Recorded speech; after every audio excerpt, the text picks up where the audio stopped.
নেশার করাল গ্রাসে ধাবিত হচ্ছে যুব সমাজ, তাই নেশা থেকে সরিয়ে আনতে খেলাধুলাই হচ্ছে প্রধান কাজ। তাই ইতিমধ্যে কিন্তু বিভিন্ন জায়গায় দেখা যাচ্ছে যে টুর্নামেন্টের আয়োজন করা হচ্ছে ফুটবলের। ঠিক তেমনি কৃষ্ণনগর রাম ঠাকুর মন্দিরের উদ্যোগেও এক ফুটবল টুর্নামেন্টের আয়োজন করা হয় প্রত্যেক বছরে ন্যায় এই বছরও। আজকের এই ফুটবল টুর্নামেন্ট থেকে কি বলছেন উদ্যোক্তারা, শোনাবো।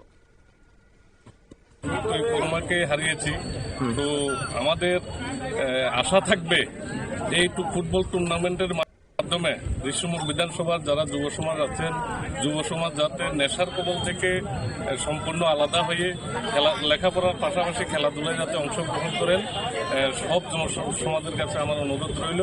এবং এই টুর্নামেন্টে আমরা আগামী দিনেও টুর্নামেন্টের যাতে সুস্থ পরিবেশ বজায় থাকে এবং এই টুর্নামেন্টের মাধ্যমে যাতে সমাজে একটা বার্তা যায় যে আমাদের ভারতীয় জনতা পার্টি এই টুর্নামেন্টে অংশগ্রহণ করে সারা ত্রিপুরার মধ্যে আমরা খালি রাজনীতি করি না এবং সমাজ। এই ফুটবল টুর্নামেন্টে মোট 23টি দল অংশগ্রহণ করছে।